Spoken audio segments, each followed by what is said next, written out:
Whew. We're back to winter. How many times have I said that in the last couple of months?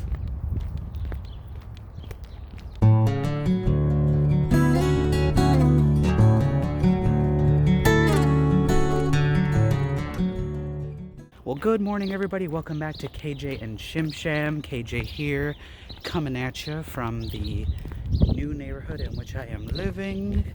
So the last week has been challenging for a number of reasons for basically everybody.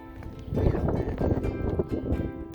in a state of complete turmoil here in Minneapolis due to the ongoing trial of Derek Chauvin, the officer who was primarily involved in the murder of George Floyd this past year.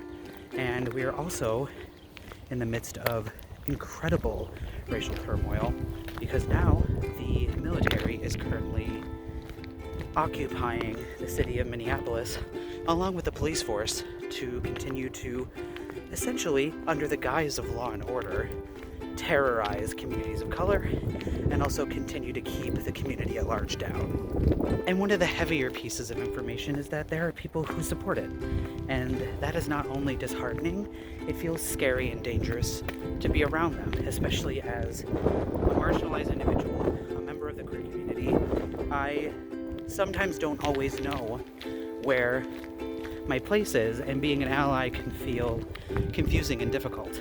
And I have discovered again this past week that perfectionism constantly gets in the way of not only being a good ally, but in supporting communities in the way that I want to support them, in the way that feels right. And we're really trying to find ways to work through that. Truly. But going even deeper than perfectionism, there's also the incredible burnout of digging in and finding new layers of my identity and continuing to try and bare my soul more so that I can find connection with other people within the community and also attempt to normalize and make my life story feel like something that people can identify with and empathize with. And that has not been easy work along the way, and it's come with a great deal of past traumas that have come up out of the woodwork as a result. Ooh, the wind. The weather has really been, truly been mirroring what's been going on recently. Chilly. But along with finding all those new layers of identity, I've also been experiencing the burnout and the fatigue of what has been going on in the world with the pandemic, getting vaccinated, having the information come out that the vaccine that I got causes a rare, incredibly rare, possible side effect, and having to come to terms with all of that on top of everything else that's going on in the world. And I realized that I have been trying to do so much that I'm burning myself out. And not just burning myself out a little bit. I've gotten to a point where righteous anger no longer fuels. And I'm tired, and I'm sad, and it hurts.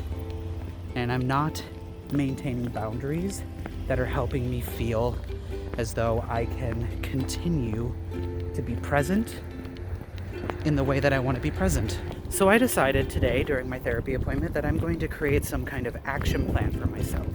And I'm going to set up established times where I'm plugging in and connecting. I'll be checking in on social media and checking in with some of the sources I have that are keeping up to date with what's happening on the ground. I will check in with the organizations that I trust and that I know are sharing good, solid information about what's happening.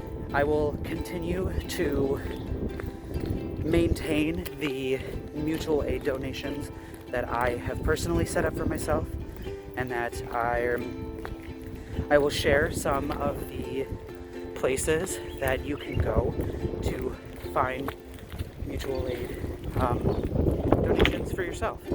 And in addition to finding ways to stay connected, I also am working on finding times where this is a no screens time. I'm not ingesting a ton of media.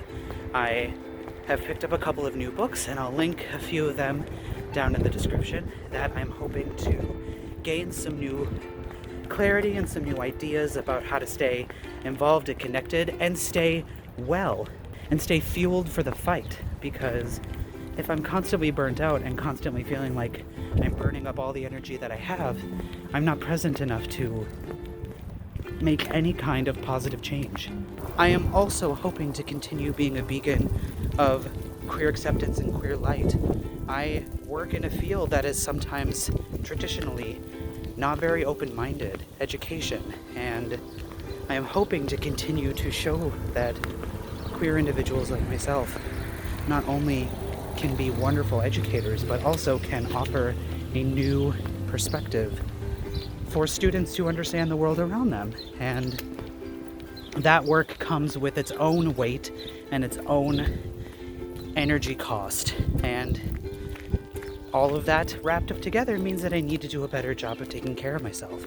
And that comes along with my physical health as well, making sure I'm getting enough sleep, that I'm putting my phone away early enough so that I can go to bed not feeling as though my brain is swirling with information and I can't fall asleep for hours after I hit my head down on the pillow, which has happened several times this week. That I am going to recommit to a more whole foods way of thinking and living because it was what was working best for me.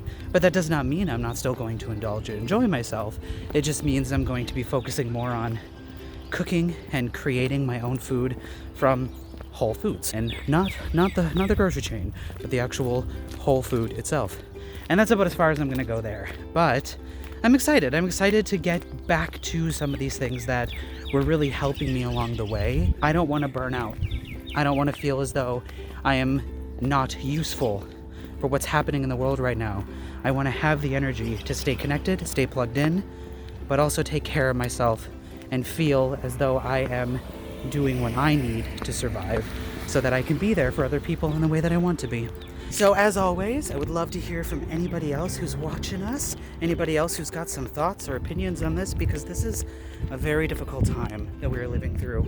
And community is so important, and feeling as though we are able to bounce ideas off each other, challenge one another, but also support each other and build each other up is such a vital piece of the puzzle right now. So please let us know if you have anything you'd like to add.